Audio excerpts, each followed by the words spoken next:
Shalom, selamat sore. Jumpa lagi dengan saya Pendeta Deborah Dumasi Sianipar dari CBM Ministry dalam acara Renungan Senja. Saudaraku, hari ini hari Sabtu, hari terakhir untuk merenungkan khotbah dari hari Minggu yang lalu. Nanti kita akan sambung lagi pada hari Senin, yaitu mengupas khotbah hari Minggu besok. Saudaraku, tentang malaikat, ada tugas-tugas tertentu yang diutus oleh Tuhan, yang dikirim oleh Tuhan, dipercayakan oleh Tuhan untuk melayani manusia. Ada tugas-tugas yang luar biasa yang para malaikat ini lakukan demi penyelamatan. Ketika saya baca, saudaraku, di Daniel 6 ayat 22 dan 23, saya bacakan buat saudara. Lalu kata Daniel kepada raja, "Ya raja, kekallah hidupmu. Tuhanku telah mengutus malaikatnya untuk mengatupkan mulut singa-singa itu, sehingga mereka tidak mengapa-apakan aku, karena ternyata aku tak bersalah di hadapannya. Tetapi juga terhadap Tuanku, ya raja, aku tidak melakukan kejahatan."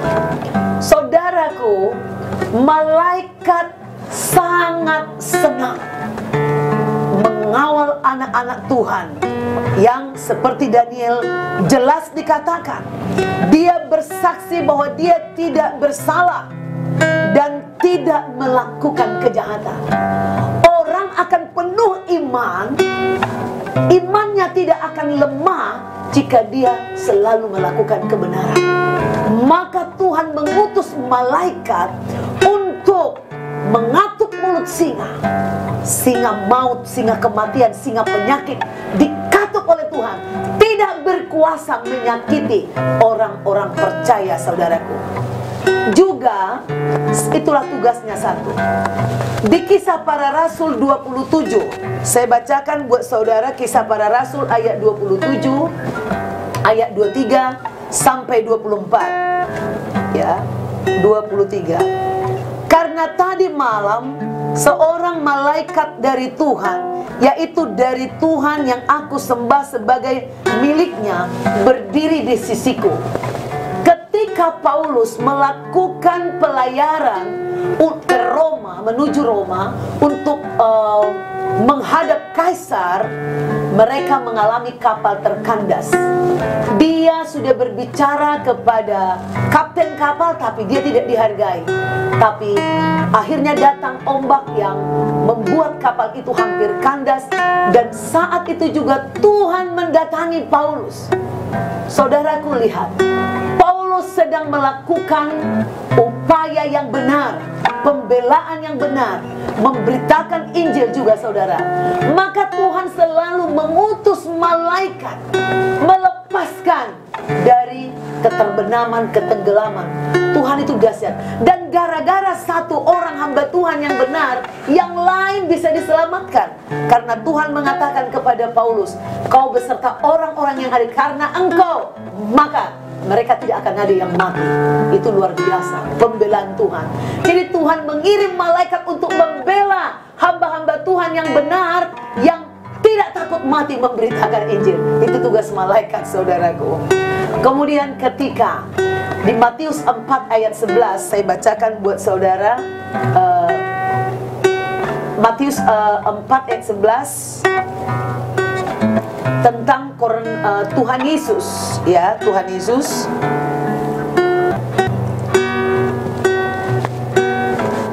Lalu iblis meninggalkan Yesus, dan lihatlah, malaikat-malaikat datang melayani Yesus. Saudara tahu, Yesus adalah Tuhan, tapi dia berkuasa, saudaraku. Dan ketika dia berkuasa, justru iblis datang mencobai. Iblis gak maha tahu, saudara. Dia masih menduga-duga, inikah Mesias atau bukan. Dia nggak tahu juga apa tujuan Tuhan, saudaraku.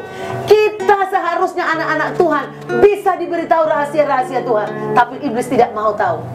Namun dia memiliki kelicikan-kelicikan tertentu, tapi Tuhan Yesus tahu maksud-maksudnya. Dan Yesus tidak pernah sekalipun tunduk kepada kemauan iblis, sekalipun iblis menawarkan hal-hal yang diinginkan oleh daging manusia. Sehingga setelah dia dicobai oleh iblis dalam keadaan berpuasa 40 hari, malaikat datang. Saudaraku, saudara berpuasa, ada malaikat-malaikat datang menguatkan saudara, menghibur saudara. Itu saudaraku. Terakhir, saya hanya singkat, ada banyak lagi saudaraku. Ketika Yesus bangkit dari kubur di Matius 28 ayat 2, saya bukakan buat saudara, Matius 28. Matius 28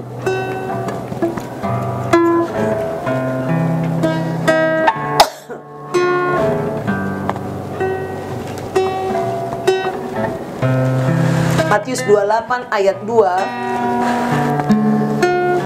Maka terjadilah gempa bumi yang hebat, sebab seorang malaikat Tuhan turun dari langit dan datang ke batu itu dan menggulingkannya, lalu duduk di atasnya. Batu-batu persoalan yang berat, yang tidak mampu dikerjakan oleh manusia. Ketika engkau berdoa, ketika engkau mau mematikan keinginan-keinginan dagingmu, maka Tuhan akan mengutus malaikatnya menggulingkan batu-batu persoalan itu dari hidupmu. Masih banyak lagi. Belum lagi Daud, ketika dia mengalami hukuman dari Tuhan, di mana rakyatnya kena sampar, itu juga didatangi malaikat. Sangat banyak saudara, untuk mengusir maut, mengusir sampar, menolong, memberi pertolongan, itu Tuhan akan mengutus malaikat-malaikat. Saudaraku, apapun dalam hidupmu, ketika kau berdoa, Roh Kudus bekerja, malaikat Tuhan akan diutus menolong kita semua. Siapapun saudara, mungkin saudara orang berdosa, asal engkau datang dengan rendah hati kepada Tuhan. Tuhan, aku butuh engkau, kirim malaikatmu menolongku dalam keadaan terjepit, dalam keadaan sakit sekarat, dalam keadaan kekurangan yang luar biasa, dalam tekanan yang dahsyat.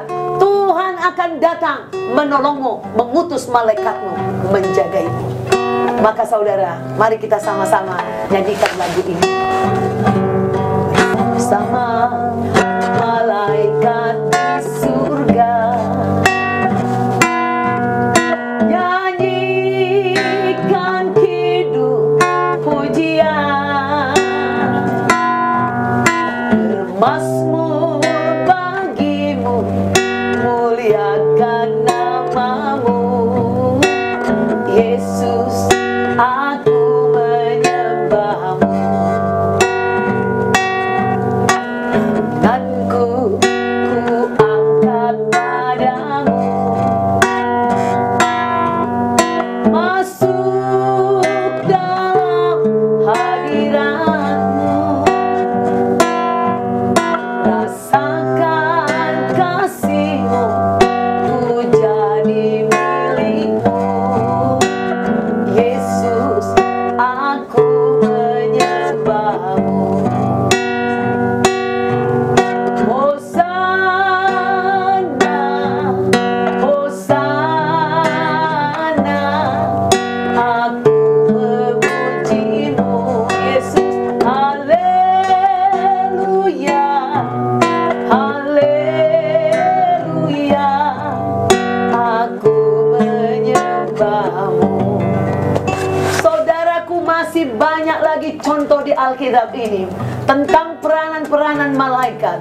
Belum lagi tentang Kornelius, belum lagi tentang Paulus dan Silas di penjara. Ketika mereka memuji-muji Tuhan, gempa bumi terjadi. Malaikat Tuhan melepaskan semua ikatan-ikatan di dalam, sehingga mereka bisa menyelamatkan pemimpin daripada penjara itu.